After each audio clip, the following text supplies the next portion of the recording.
Hi hello नमस्कार जय हिंद दोस्तों। मैं हूं आपके साथ सत्या भारद्वाज और आप देख रहे हैं सत्या भारद्वाज 2.0। जी हाँ, आज फिर से एक नया स्ट्रक्चर आप लोगों के सामने लेकर के हाजिर हूँ।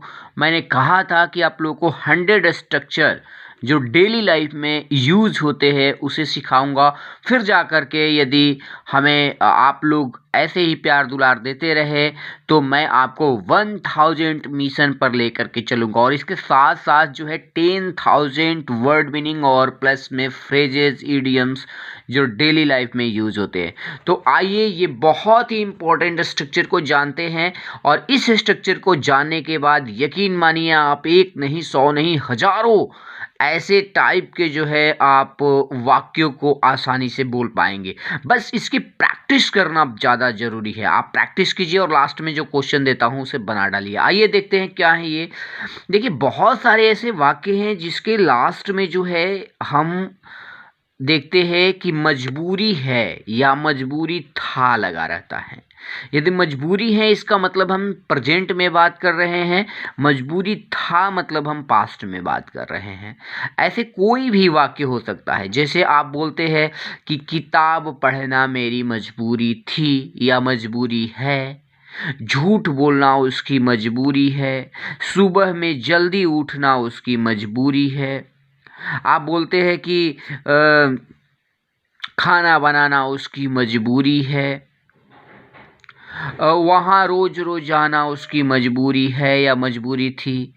ऐसे सभी वाक्यों को बनाने के लिए आप लोग इस फॉर्मूले से बनाएंगे। ये जो फॉर्मूला दिखाई दे रहा है, इस फॉर्मूले में करना क्या है कि सबसे पहले इट इज या इट वॉज का यूज करना है।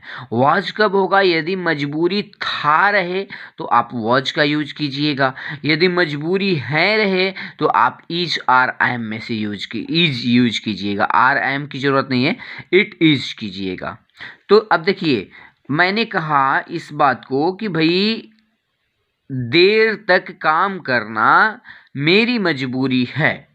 उसके बाद यहाँ पे सब्जेक्ट मैंने लगाया, फिर कंपल्सन टू का यूज किया, फिर जा करके V1 और फिर ऑब्जेक्ट।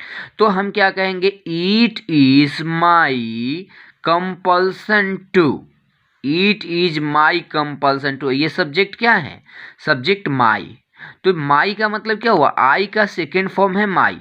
उसी तरह से यदि आपकी मजबूरी है यदि रहे तो माई की जगह क्या हो जाएगा? योर बदल जाएगा। यू होता है, यू मतलब आपका, और आपका सेकंड फॉर्म बना देना है, सबका सेकंड फॉर्म बना देना है। यदि उसकी मजबूरी है तो ही का हीज हो जाएगा।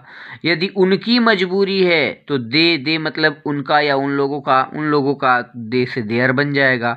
यदि हमारी मजबूरी है तो हमारी के लिए वी होता है, वी का आवर बदल जाएगा। यानी सेकेंड फॉर्म इसका रख देना है ये सब्जेक्ट के रूप में, ये जो सब्जेक्ट दिखाई दे रहा है इसका। अब उसके बाद कंपल्सन टू लगा देना है और वर्ब जो है उसे रख देना है, जैसे है वर्ब वैसे फिर ऑब्जेक्ट रख देना है। तो क्या लिखेंगे यहाँ पे? It is my compulsion to, यानी मेरी मजबूरी है। इसका मतलब हुआ क्या भाई? वर्क लेट, देर तक काम करना। देर तक काम करना मेरी मजबूरी है। इसी तरह मुझे बोलना हो कि सुबह जल्दी उठना तुम्हारी मजबूरी है, तो क्या बोलेंगे हम? It is your. तुम्हारी के लिए क्या लगा देंगे? योर, यहां सब्जेक्ट हो जाएगा। It is your compulsion to wake up early. ठीक है, it is your compulsion to wake up early. और यदि सुबह जल्दी उठना तुम्हारी मजबूरी थी तो क्या लगाएंगे? It was your compulsion to wake up early. ठीक उसी तरह से बोलिए आगे। मैंने कहा कि खाना बनाना उसकी मजबूरी थी, तो क्या उसकी के लिए लगाएंगे? इट इज, ही का मतलब वह होता है, ही का सेकंड फॉर्म क्या हो जाएगा? हीज। तो इट इज हीज और तुरंत आ जाएंगे कुक मतलब खाना बनाना। तो it is his compulsion to, compulsion to ये रखना है सब्जेक्ट के बाद। It is his compulsion to cook. अब फिर आगे क्या करेंगे?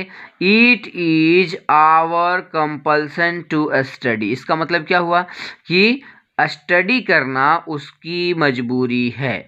उस वैसे ही मैंने बोला कि भैया अंग्रेजी बोलना मेरी मजबूरी है। It is my compulsion to speak English.